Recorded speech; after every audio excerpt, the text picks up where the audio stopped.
कोई बेसहारा गरीब करोड़ों का मालिक बन जाए, क्या ऐसी कल्पना आप कर सकते हैं? रास्तों पर चाय बेचने वाला एक सामान्य बालक किसी देश का प्रधानमंत्री या बड़ा राजनेता बन जाए, क्या ये आप मान सकते हैं? और ऐसा ही कोई बालक जो अपने ज्ञान में, बुद्धि में, व्यक्तित्व में, पढ़ाई में कमजोर हो, ऐसा कोई किशोर संसद में प्रवचन दे सके, लाखों युवकों को सही राह दिखा सके, अपने प्रवचन और अपनी लेखन कला से पूरे विश्व को प्रभावित कर सके, क्या ऐसा आप मान सकते हैं? अब ये देखिए, इन सभी का जवाब आप ही सुन लो और आप ही देख लो।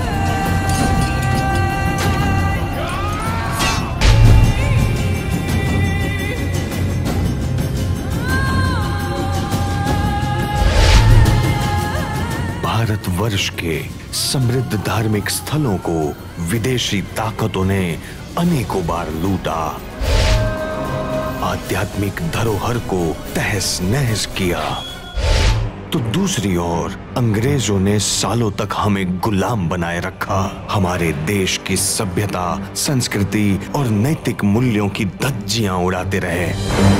जाते जाते भी अंग्रेज भारतवासियों के दिमाग में कुछ ऐसा केमिकल लोचा करते गए कि आज तक भारतवासी वेस्टर्नाइज बनने की होड़ में भाग रहा है। लेकिन जब जब अधर्म, अज्ञान और अराजकता ने अपना सर उठाया, तब तक हमारे वर्ष में किसी न किसी साधु रत्न ने या स्वयं भगवान ने अलग अलग अवतारों के स्वरूप में जन्म लिया।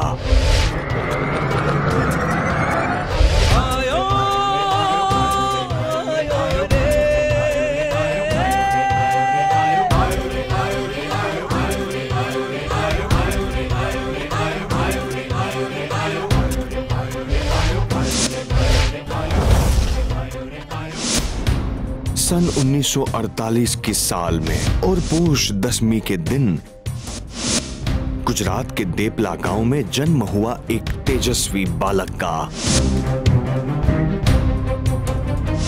उनके पिता दलीचंद भाई और माता चंपा बहन श्री ने इस बालक का नाम रखा रजनी। और एक दिन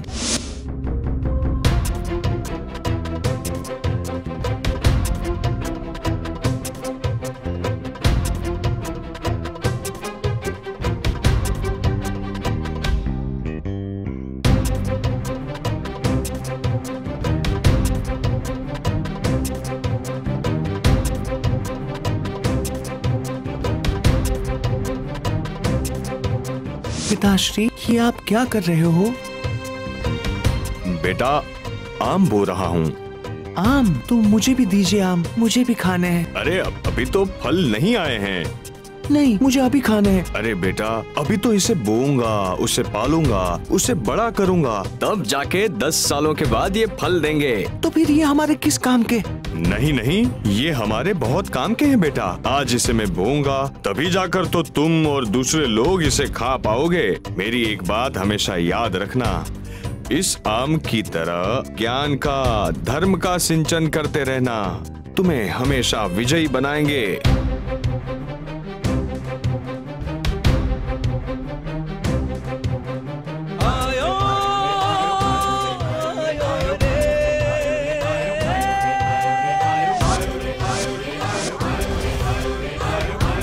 लेकिन 5 साल की कम उम्र में ही रजनी ने अपनी मां को खो दिया।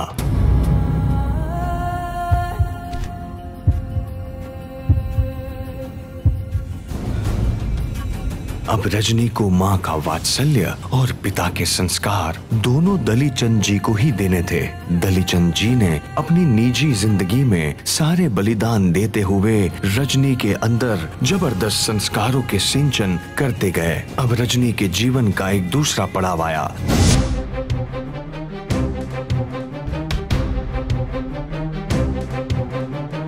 सन 1964 के मई महीने के ग्रीष्म काल के दौरान एक दिन पिता ने रजनी को परम पूज्य पन्यास श्री भानु विजय जी महाराज साहिब की अचलगढ़ की युवा शिविर में जाने की सिर्फ अनुमति ही नहीं दी, लेकिन वो खुद भी कार्यकर्ता के रूप में स्वयं इस शिविर में शामिल हुए। ये वही गुरु महाराज थे जो आगे जाके भुवन भानु सूरीश्वर जी महाराज साहिब के नाम से उद्घोषित हुए। लेकिन उस वक्त इन सब बातों के प्रति इतनी गंभीरता रजनी में ना होने की वजह से वो शिविर में गए ये सोचकर कि चलो शिविर के बहाने नकवी तालाब और सनसेट पॉइंट देखने और घूमने मिल जाएगा।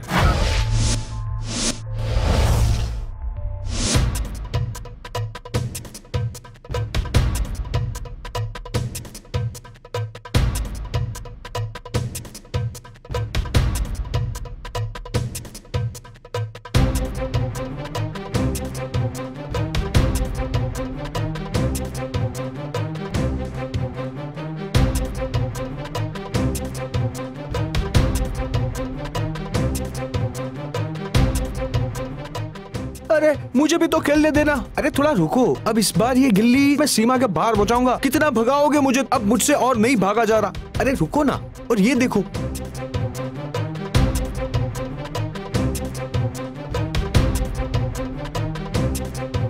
और कितना देखूं, सुबह से देख ही तो रहा हूं। तुम खेल रहे हो, मैं देख रहा हूं। एक रात एक इंसान बहुत ही व्याकुल और व्यथित था। ओम नमो अरिहंताणम, ओम नमो सिद्धाणम। एक रात को वो अपने घर से बाहर निकला और समंदर के किनारे जाके बैठ गया। उपज्जायाणम नमो। वो बड़ा व्याकुल था, बहुत ही व्यथित था। उसके साथ कोई नहीं था। वो जमीन पे पड़े हुए पत्थरों को उठाते गया और समंदर के पानी में फेंकने लगा। पत्थर उठाते गया और समंदर के पानी में एक एक कर फेंकते गया। ऐसे करते करते सुबह हो गई। अचानक एक दूसरा आदमी उसके पास आया। उसने इस आदमी को रोका, भाई ये तू क्या कर रहा है? जिसे तू फेंक रहा है वो पत्थर नहीं है, वो तो चमकीले कीमती पत्थर हैं। ये क्या कर रहा है तू? ये आदमी को बहुत बड़ा अफसोस हुआ कि उसने बैठे बैठे चमकीले कीमती पत्थर समंदर में फेंक दिए थे। तब वो दूसरे इंसान ने उसको समझाया, तूने इतना समय ऐसे ही कामों में व्यर्थ गवाया है। यदि यही समय तूने अच्छे कार्यों में लगाया होता तो तू आज सज्जन, संत या परमात्मा भी बन जाता।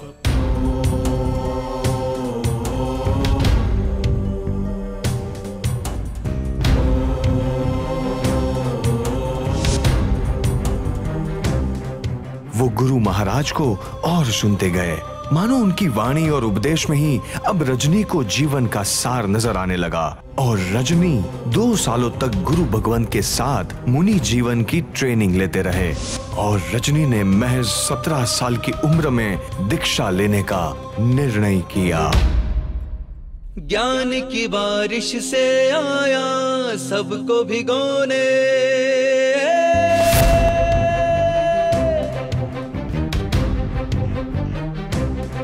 साहित्य की बूंदों से आया मन को पिरोने, सबकी उलझन सुलझाने, अंधियारों को मिटाने, ये ज्ञान की जोत जलाने आया है।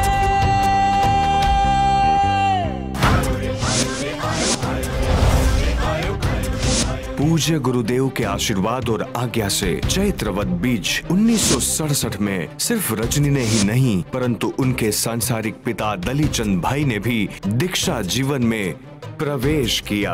अब उनके पिताजी दलीचंद जी का नाम मुनिराज देव सुंदर विजय जी घोषित हुआ और रजनी का नाम मुनिराज रत्न सुंदर विजय घोषित हुआ। दीक्षा के बाद गुरुदेव श्री ने एकाशना करना चालू किया, और वो भी सिर्फ 2 ही द्रव्यों को वापर कर। फिर पिंडवाड़ा के चौमासे के दौरान 4 महीनों तक गुरुदेव ने नॉन स्टॉप आयम्बिल किए। आयम्बिल मतलब जिसमें एक ही बार भोजन लेना होता है, और वो भोजन में भी दूध, दही, घी, मिष्टान, नमकीन और तली हुई चीजों के साथ साथ फ्रूट और ड्राई फ्रूट का भी त्याग करना पड़ता है। अब विहार के दौरान कई बार उन्होंने सिर्फ खाखरा और पानी जैसी निर्दोष गोचरी ग्रहण करके अपने आयम्बिल तप की साधना की। गुरुदेव श्री ने अपनी एक डायरी बनाई थी, जिसमें उन्होंने एक टारगेट सेट किया था कि उनकी 36 साल की उम्र होने तक उनकी 100 ओली पूरी होनी चाहिए, और 100 ओली पूरी करने के लिए साल में 10 महीनों तक उनके आयम्बिल चलते थे। ये थी उनकी तपस्या। दीक्षा ग्रहण करने के पश्चात उन्होंने भुवन भानु सूरीश्वर जी महाराज साहेब की और देव सुंदर महाराज साहेब की बहुत सेवा की। उनके अलावा पूरे समुदाय में सारे साधु भगवंतों की वो सेवा करते रहते थे। सावरकुंडला के चातुर्मास के दौरान उनकी तबीयत बहुत बिगड़ गई थी। एक दिन उन्हें विचार आया कि मेरी तबीयत अब तभी ठीक होगी जब मैं साधु भगवंतों की वैयावच करूंगा। और फिर उन्होंने पूज्य भुवन भानु महाराज साहेब से आज्ञा ली और रोज एक साधु भगवंत का काप निकालना शुरू किया। काप निकालना मतलब साधु भगवंतों के वस्त्रों को धोना। 150 दिनों में लगभग 80 दिन उन्होंने अलग अलग महात्माओं के काप निकाले, उनके वस्त्रों को सुखाया और घड़ी करके वापस रखने का काम उन्होंने किया। यह थी उनकी भक्ति। दीक्षा काल के 3रे साल से ही गुरुदेव श्री ने प्रवचन देना शुरू किया। उस समय भी उनके प्रवचन इतने प्रभावशाली होते थे कि जैसे ही लोगों को पता चलता था कि आज मुनि श्री रत्न सुंदर महाराज साहेब का व्याख्यान है, तो व्याख्यान हॉल आधे घंटे से पहले ही पूरा भर जाता था। उनके गुरुदेव पूज्य भुवन भानु महाराज साहेब भी उनके व्याख्यानों से आकर्षित होते थे और उनकी पीठ थपथपाकर उनको कहते थे, रत्न सुंदर, तुम जबरदस्त पदार्थों को बाहर निकालते हो, ऐसे ही प्रवचन देते रहो। अहमदाबाद की पंकज सोसाइटी में उनकी शिविर के दौरान शिविर में शामिल होने के लिए 5000 एंट्री पास आते थे, मगर पंकज सोसाइटी की सीटिंग कैपेसिटी सिर्फ 3000 होने की वजह से बाकी के एंट्री पास को रिजेक्ट करना पड़ता था। मुनि अवस्था के दौरान सिर्फ श्रावक ही नहीं परंतु साधु साध्वियों के लिए वे जब वाचना देते थे तब सारे एकचित होकर सुनते थे। जब गुरुजी पालिताना में थे तब वहाँ बहुत सारे आचार्य भगवंत मौजूद थे और दीक्षा लिए हुए अभी तो उन्हें इतने साल भी नहीं हुए थे, फिर भी 1300 जितने साधु साध्वी उनकी वाचना सुनने आते थे। भावनगर के असामाजिक तत्वों को सज्जन बनाया, हजारों लोगों को व्यसनों से मुक्त करवाया, सामाजिक, व्यवहारिक, वैवाहिक, आर्थिक, राजनीतिक उलझनों, गुत्थियों और झगड़ों को सुलझाया, बहुत सारी शादियों को टूटने से रोका। भारतवर्ष में चल रही कुछ महत्वपूर्ण समस्या का समाधान देने के लिए गुरुजी को प्लानिंग कमीशन ने सामने से आमंत्रित किया। आजादी के बाद ऐसा पहली दफा हुआ होगा कि किसी संत ने प्लानिंग कमीशन में प्रवचन दिया हो। प्लानिंग कमीशन ने गुरुवर को अपनी बातों को रखने के लिए सिर्फ 15 मिनट दिए हुए थे, पर हुआ ऐसा कि गुरुवर की लॉजिकल दलीलों, उनके सुझावों और उनकी प्रैक्टिकल बातों से प्रभावित होकर प्लानिंग कमीशन ने ये आग्रह किया कि आप हमें और भी सुझाव दीजिए, और देखते ही देखते 44 मिनट तक गुरुदेव ने सबको संबोधित किया। गुरुवर के 44 मिनट के दौरान दिए हुए सारे सुझावों को प्लानिंग कमीशन ने अपनी वेबसाइट पर डाला हुआ है। अपनी वाचना और प्रवचन से सबको प्रभावित करने वाले गुरुवर की लेखन शैली में इतनी धार नहीं थी। एक दिन पालनपुर के खोड़ा लिमड़ा उपाश्रय में दोपहर 2:35 पर भुवन भानु महाराज साहेब ने गुरुदेव श्री को बुलाया और कहा, रत्न सुंदर, तू लिखना शुरू कर दे। गुरुजी, मुझे एक पोस्ट कार्ड भी लिखना होता है तो मैं आपके पास डिक्टेशन लेने आता हूँ, तो पुस्तक लिखना तो बड़ा ही मुश्किल काम है। क्या तुम्हें मेरे वचनों के ऊपर भरोसा नहीं है? अपने आप से भी बढ़कर भरोसा है मुझे आप पे। बस तो फिर तुम लिखने का काम आज अभी से ही शुरू करो। तत्व ज्ञान से भव सागर को पार लगाने, रोम रोम में प्रभु भक्ति का भाव जगाने। ऐसा सुनकर गुरुदेव श्री ने पूज्य भुवन भानु महाराज साहिब की गोद में अपना सर रख दिया।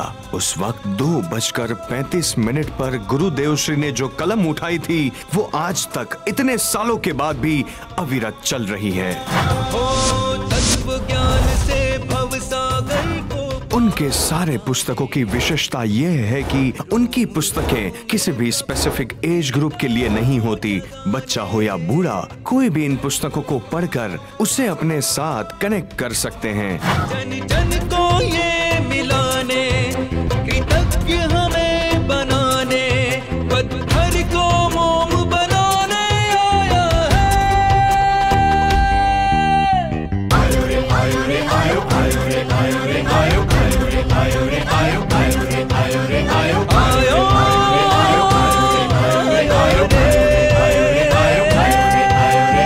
गुरुदेव श्री जब भी पुस्तक लिखते हैं तो मोती के दानों जैसे उनके हैंडराइटिंग होते हैं। उसमें किसी भी प्रकार का कैंसिलेशन, करेक्शन या प्रूफ रीडिंग होता नहीं है। बुक सीधी पब्लिश होती है। गुरुदेव को लिखने के लिए एकांत की जरूरत नहीं होती। सबके बीच में सब काम करते हुए, संयमी जीवन की सारी मर्यादाओं का पालन करते हुए, प्रवचन देते हुए गुरुदेव श्री ने आज तक 300 पुस्तक लिखे हैं। बिल्कुल नया सर्जन, 300 पुस्तक, 42 टॉपिक्स, नो रिपीटेशन और अब तक 80 लाख कॉपियों का वितरण। 2 कदम विस्मरण से स्मरण की ओर, जो 10 भाषा में प्रकाशित हुई है और देश विदेश तक पहुंची है। उनके अलावा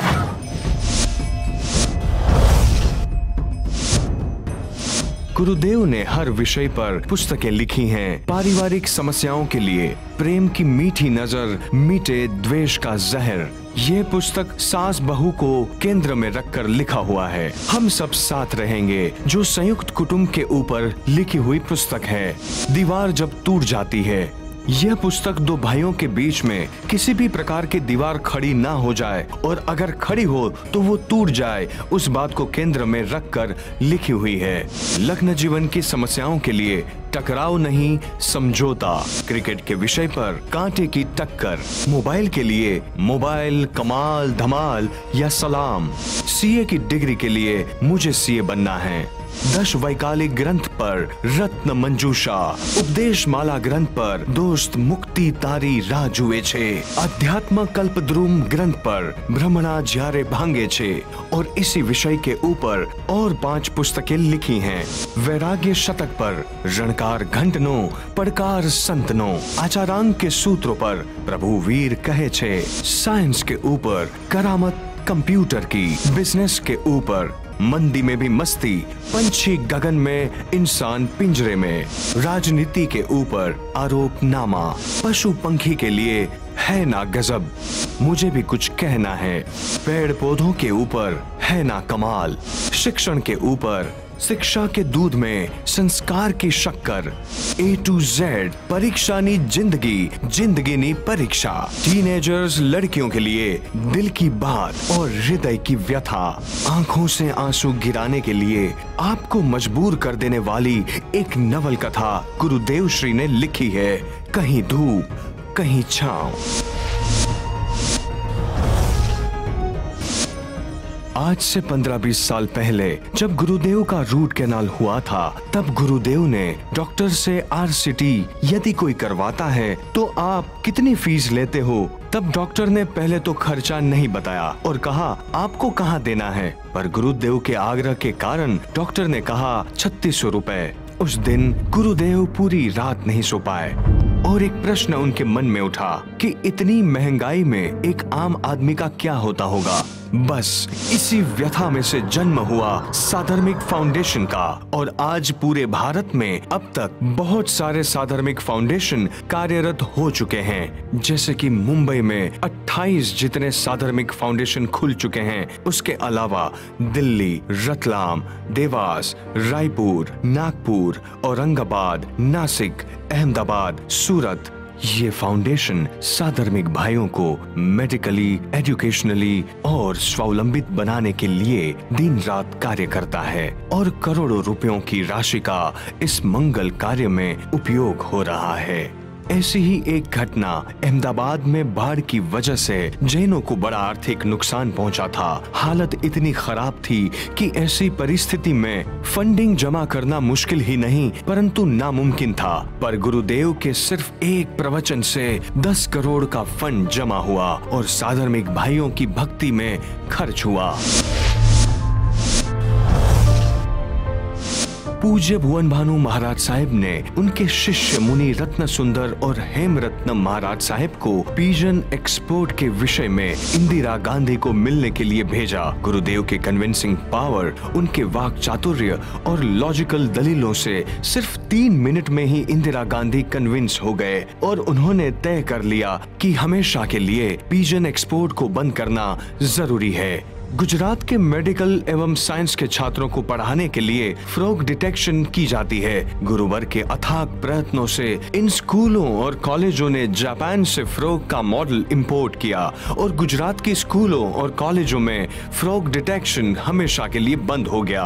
कई सारे पोल्ट्री फार्म गुरुदेव की प्रेरणा से बंद हुए हैं। गुरुदेव श्री की राजकोट की शिविर के शिविरार्थी थे गुजरात के फाइनेंस मिनिस्टर वजूभाई वाला।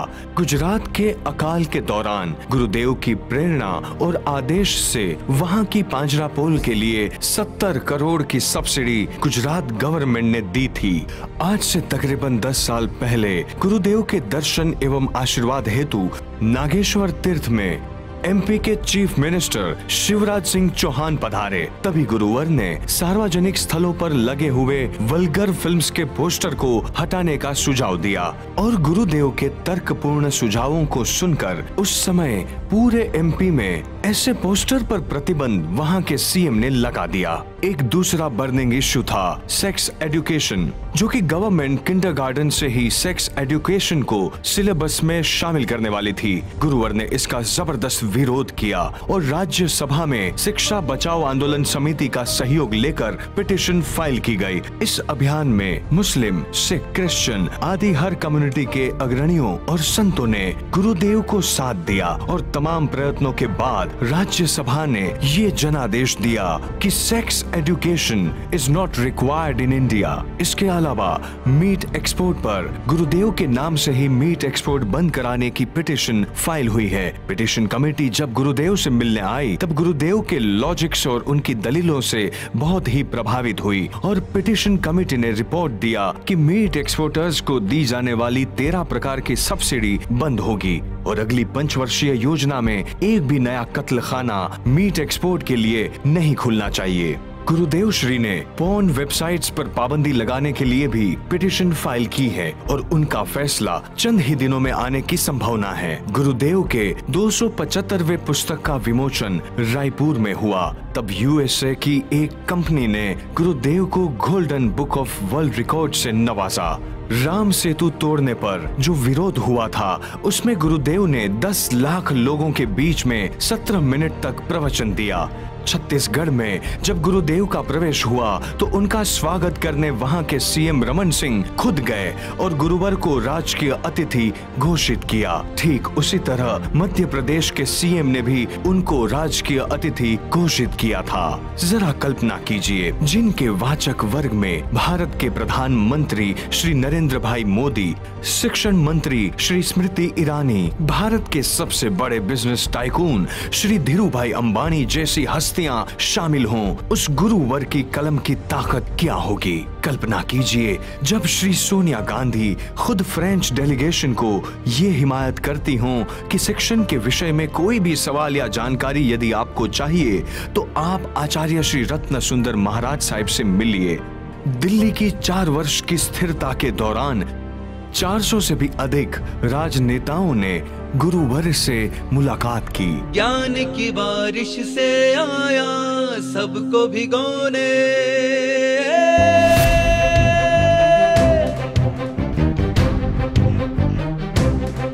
साहित्य की बूंदों से आया मन को। 4 सालों की दिल्ली की स्थिरता के बाद जब गुरुदेव गच्छाधिपति आचार्य श्री विजय जयघोष सुरीश्वर जी महाराज साहिब के सानिध्य में बोरीवली मुंबई में उपस्थित हुए, तब उपस्थित श्रद्धालुओं को गच्छाधिपति श्री ने इतना ही कहा कि दिल्ली में हेर सुरेश्वर जी महाराज साहिब के पदार्पण के 400 सालों के बाद बहुत कुछ महत्वपूर्ण कार्य रत्न सुंदर महाराज साहिब ने दिल्ली में किए हैं। भुवन भानु महाराज साहिब गुरुदेव श्री के प्रवचन और वाचना से इतने आनंदित थे कि एक बार गुरुदेव श्री को भुवन भानु सुरेश्वर जी महाराज साहिब ने यह कहा कि मुझे ऐसा लगता है तेरी जिह्वा पर मां सरस्वती विराजमान हो चुकी है।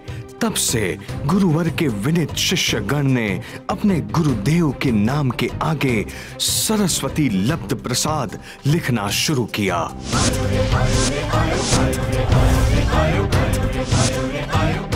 ऐसे सरस्वती लब्ध प्रसाद